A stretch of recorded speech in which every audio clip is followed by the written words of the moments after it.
আমরা যে আগে বিভিন্ন অনুষ্ঠানে দেখতাম হ্যাঁ হ্যাঁ মঞ্চে কিভাবে মানুষকে আকৃষ্ট করছে, হ্যাঁ সেটা কি আর দেখতে পাবো না? অবশ্যই পাবেন, সেই চার্ম তো আমার হারায় নাই, আর আমিও এখনো বুড়ি হয়ে যাইনি। বুড়ি হলেও কোনো সমস্যা নাই, কাজ কাজ চলবে, কাজের গুণী মানুষের গুণ সবসময়ই থাকে। সো আমি দর্শকদের সাথে অনেকটা কানেক্টেড সোশ্যাল মিডিয়াতে। যখন মেগা ইভেন্টসগুলো আবার হবে, পরিস্থিতি স্বাভাবিক হবে, ইনশাল্লাহ আবার কাজে ফিরবো। এই যে ব্যবসা যেগুলো করছো, এগুলো কি একাই সামলাতে পারছো?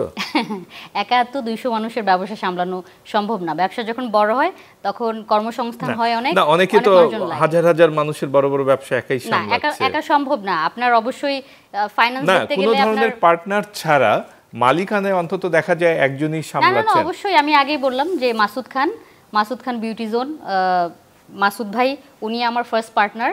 তারপরে এখন আরেকজন রয়েছেন রাফিন চৌধুরী, তিনি প্রবাসী কিন্তু তিনিও আমার বিজনেস পার্টনার। আমার 2জন পার্টনার আছে, কিন্তু বেশিরভাগগুলোতেই মাসুদ খান, যেহেতু উনি বিউটি সেক্টরে 25 বছর কাজ করছে, তার মেন্টরশিপেই আমার এতগুলো সেলুন। আমরা তো অনেক সময় অনেক দেখি যে 2 পার্টনারের মধ্যে ঝামেলা তৈরি হয় একটা পর্যায়ে গিয়ে।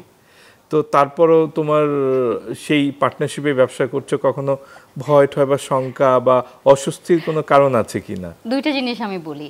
যখন আপনি একটা ব্যবসা প্রতিষ্ঠান একটা সংসারের মতো, হ্যাঁ, তো সংসারে অনেক সময় দেখবেন নিজের বাসায়ও আপনার মেয়ের সাথে আপনার ঝগড়া হতে পারে, ভাবির সাথেও ঝগড়া হয়ে যেতে পারে, হ্যাঁ। তো ঝগড়া হলেই যে কাউকে ছেড়ে দিতে হবে, ছেড়ে যেতে হবে, এটার কোনো মানে হয় না। শুধরানোর জায়গা আছে। আর ব্যবসা বড় করতে চাইলে অবশ্যই পার্টনারশিপে ব্যবসা করতে হবে, কিন্তু আপনার চোখ কান খোলা রাখতে হবে। এবং আপনি যদি আর্থিকভাবে লাভবান হতে চান অথবা খুব বড় ব্যবসায়ী হতে চান, অবশ্যই আপনার একটা আর্থিক সহযোগিতা লাগবে, সেটা ব্যাংক থেকে হোক অথবা ফাইন্যান্সিয়াল ইনস্টিটিউট থেকে হোক। আপনি যদি মনে করেন শুধুমাত্র নিজের মূলধন নিজে চেয়ে চিনতে এনে আপনি ব্যবসা করে বড়লোক হয়ে যাবেন অথবা অনেক বড় ইন্ডাস্ট্রি হবে, সম্ভব না। অবশ্যই আপনাকে ব্যাংক লোন নিতে হবে।